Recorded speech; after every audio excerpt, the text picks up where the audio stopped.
pelajar, selamat sejahtera. Sekarang kita akan masuk kepada bahagian penfaktoran.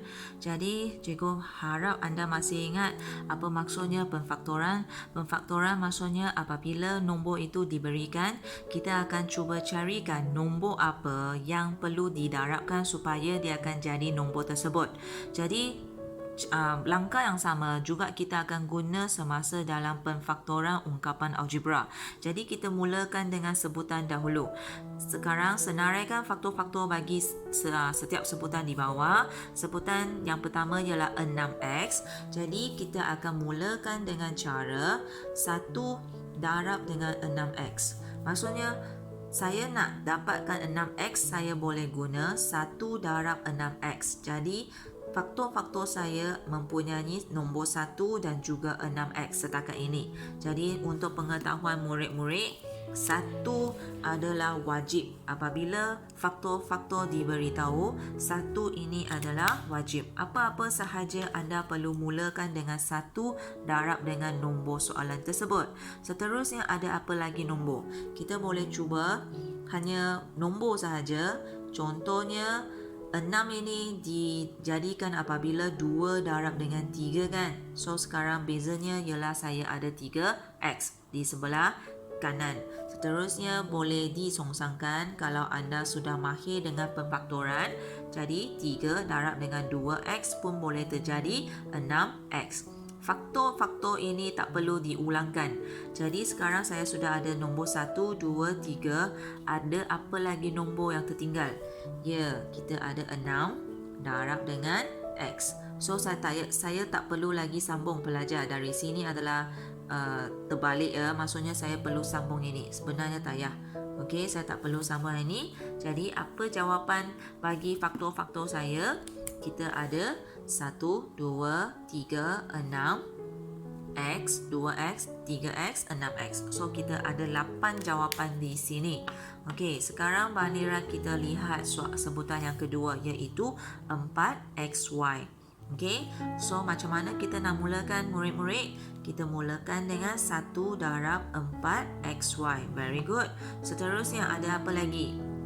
Ya, kita pecahkan dulu 4 iaitu 2 darab 2xy. Memandangkan 2 dan 2 ini adalah nombor yang sama. Jadi seterusnya kita tak perlu buat 2 lagi lah. Kita tak ada langkah seperti yang ini. Artinya 2 dan 3 ini ditukar tempat. Okey, so kita tak ada langkah tersebut. Kita pergi terus kepada 4 darab xy. Okey, so seterusnya anda rasa ada apa lagi yang boleh terbentuk 4xy ini? Okey, kita ada x darab dengan siapa?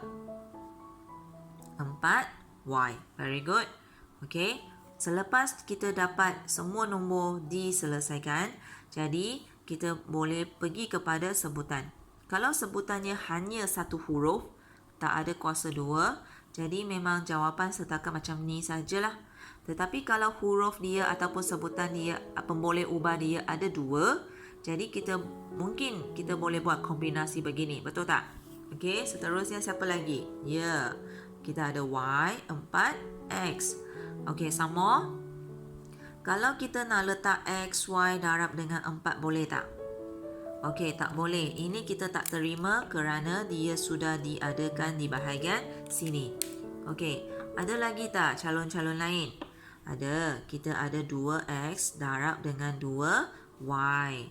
Okey, so kita tak boleh ambil 4 darab dengan xy, tapi kita boleh ambil 4x darab dengan y.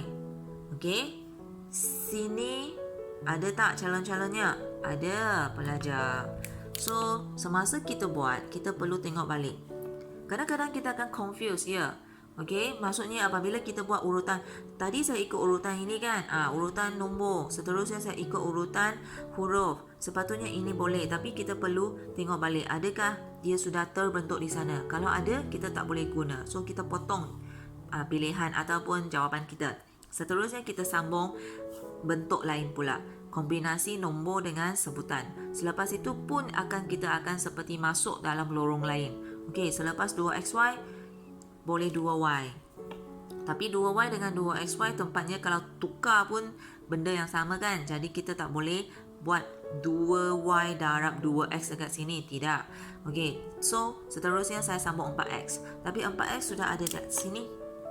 Okey, jadi ini tak perlu. So ini sahaja jawapan kita. Jawapan kita adalah 1, 2, 4xy, 2x, 2y, 4x, 4y, xy, 2xy dan 4xy. Inilah jawapan kita untuk sebutan apabila kita mencarikan faktor-faktor. Seterusnya marilah kita sambung. Kita nak cari semua faktor sepunya. Masih ingat faktor sepunya? Faktor sepunya ialah apabila saya sudah ada nombor-nombor yang telah disenaraikan, jadi saya boleh bulatkan nombor-nombor tersebut apabila mereka adalah nombor yang sama. Jadi sebab itu anda boleh nampak mereka diberi soalan dalam berpasangan. Okey, jadi kita mula. Okey, 4xy ini sudah kita cari dekat bahagian atas ya. So nanti saya akan terus salin ambil daripada sana. Okey, marilah kita buat dulu untuk 2xy, 2x. So mula dengan 1 darab 2x, 2 darab x. Ada lagi tak cara lain? Tak ada. So sekarang kita masuk kepada 4xy. Okay, so sekarang kita sudah ada jawapan untuk 4xy. Jadi sekarang kita boleh pegang pen semasa awal exam ataupun pen merah di sini. Cikgu cuba bulatkan siapa ialah faktor sepunya kita. So mula dengan 1, 2. Okey, kita ada x tak? Ada. Dan seterusnya kita ada juga 2x. So, inilah jawapan kita. Kalau dia nak kita senaraikan, bukannya kita bulat sahaja di sini. Kita perlu senaraikan juga dengan menyusun mereka dalam urutan yang sesuai. So, inilah jawapan kita. Okey? So, sekarang kita cuba pergi kepada soalan B. Untuk soalan B, anda boleh nampak dia adalah bersama dengan ungkapan algebra. Betul tak? Okey, so kalau dia ada ungkapan algebra, cara kita buat pun sebenarnya sama sahaja. Hanya dekat sini, kalau kita mulakan dengan negatif, kita nampak pelik. Kalau boleh kita tukar kedudukan mereka. Kita cuba tukar macam ini. Okey? Positif N letak depan. So, positif itu boleh dihilangkan. Okey, seterusnya kita boleh sambung dengan negatif 1. Okey, so sekarang kita mulakan dengan 3M dengan kurungan N tolak 1. So, seperti biasa, darab dengan 1. Seterusnya, darab dengan 3. Okey, seterusnya, darab dengan M. Okey, so seterusnya, darab dengan 3M. Okey, ada lagi tak? Okey, so pelajar sampai sini anda akan rasa pelik kenapa kurungan itu tak dipisahkan. So pelajar mesti ingat kurungan itu tidak boleh disentuh. Maksudnya tak boleh dipisahkan, dipecahkan. Hanya boleh dipecahkan untuk sebutan yang dekat luar sahaja. Okey, mula dengan soalan bahagian ini. Kita mula dengan 1, mula dengan 2 kerana dia adalah 6. Okey, kita tukar tempat untuk 3. Akhirnya kita balik kepada 6 kita. Okey, pelajar, ada lagi tak? Tak ada kan? Okey, so sekarang kita cuba cari siapa ialah faktor sepunya. 1, 3 dan N tolak 1. Ada lagi tak? 3N tolak 1. Ada lagi tak? Okey, itu sahaja untuk jawapan kita. Okey, so pelajar sila check apa yang anda boleh faham. Maksudnya pertama, kalau ialah kurungan, kita tak akan sentuh ya. Kalau dia bagi kurungan, selalunya kurungan itu adalah sama. Selalunya. Cuba kadang-kadang dia dalam bentuk soalan itu dia nak mengelirukan sesetengah murid, dia bagi bentuk lain, kedudukan lain. So anda boleh susun mereka semula. Seterusnya, carikan sehingga sebelah kanan, habiskan semua-semua yang serupa. Okey, so itu untuk faktor sepunya. Sekarang kita cuba bahagian ini. Okey, faktorkan ungkapan algebra. Sekarang sudah diberi ungkapan algebra. Lihat ungkapan algebra A, 4x tambah 16. So, apabila dia nak ungkapan algebra difaktorkan, anda perlu cari yang berkaitan dengan FSTB.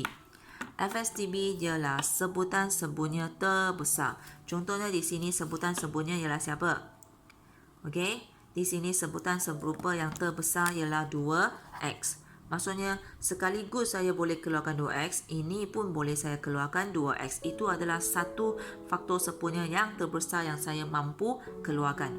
Di sini siapa ialah sebutan faktor sempurna terbesar? So adalah 3n tolak 1. So maksudnya dari dua-dua ini sekaligus saya boleh keluarkan 3 kurungan n tolak 1. So di sini kita akan buat dengan cara yang anda belajar berkaitan dengan faktor sempurna terbesar, iaitu kita susun dalam pembahagian berperingkat. Okey, masih ingat ini? Ini adalah pembahagian berperingkat.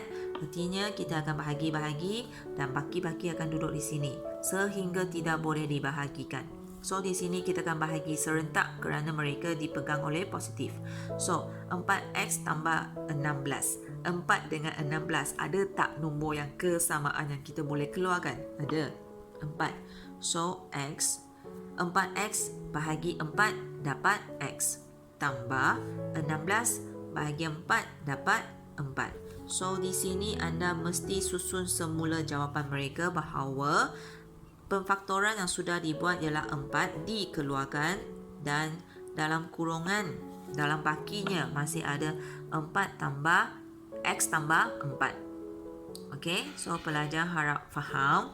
Di sini pula kita cuba 14m tambah 21m kuasa 2. Okey, so sekarang kita boleh lihat dulu 14 dengan 21. Ada apa nombor yang serupa? Maksudnya mereka dari sifar apa yang sama yang kita boleh hafalkan. So ialah 7. So 14 bahagi 7 2m tambah 21 bahagi 7 ialah 3m kuasa 2. Seterusnya kita boleh buat lagi untuk bahagian m dia. So m pun boleh saya keluarkan 1. So m dikeluarkan 1, dah jadi tak ada m lah dekat sini. Okey, m dekat sini ada 2. So apabila saya keluarkan 1, so dia akan tinggalkan 1 sahaja. So 3m. So di sini nombor-nombor ini anda perlu darabkan. So di sini nombor yang kita ada ialah 7m. So tuliskan mereka dalam bentuk penfaktoran, artinya kita susun cantik jawapan kita. 7m dalam kurungan, ini yang akan duduk dalam kurungan 2 tambah 3m. So pelajar boleh faham. Okey, so ini adalah berkaitan dengan penfaktoran yang dari basic, sederhana dan juga ini pun masuk sederhana juga. Okey, ini yang kita gunakan yang paling sederhana lah untuk faktor sempurna terbesar. Sekarang kita masuk untuk bahagian yang kedua untuk penfaktoran. Tadi penfaktoran ungkapan algebra yang menggunakan faktor sempurna terbesar ialah jenis pertama. Sekarang kita akan masuk ke dalam yang kedua. Yang kedua ini kita akan lihat kuasa 2 sempurna. Ada murid-murid masih ingat apa itu kuasa 2 sempurna? Kuasa 2 sempurna artinya kita akan menggunakan nombor bulat yang sama untuk mendapatkan kuasa 2 sempurna. Contohnya 5 darab 5 iaitu 5 kuasa 2, kita dapat 25. So 25 ini adalah kuasa 2 sempurna. Contohnya nombor besar sikit, 9 darab 9 sama dengan 9 kuasa 2. Okey, jadi 81 kita hasilkan. Jadi 81 ini adalah kuasa 2 sempurna. Jadi lihat dua soalan yang ada dekat sini.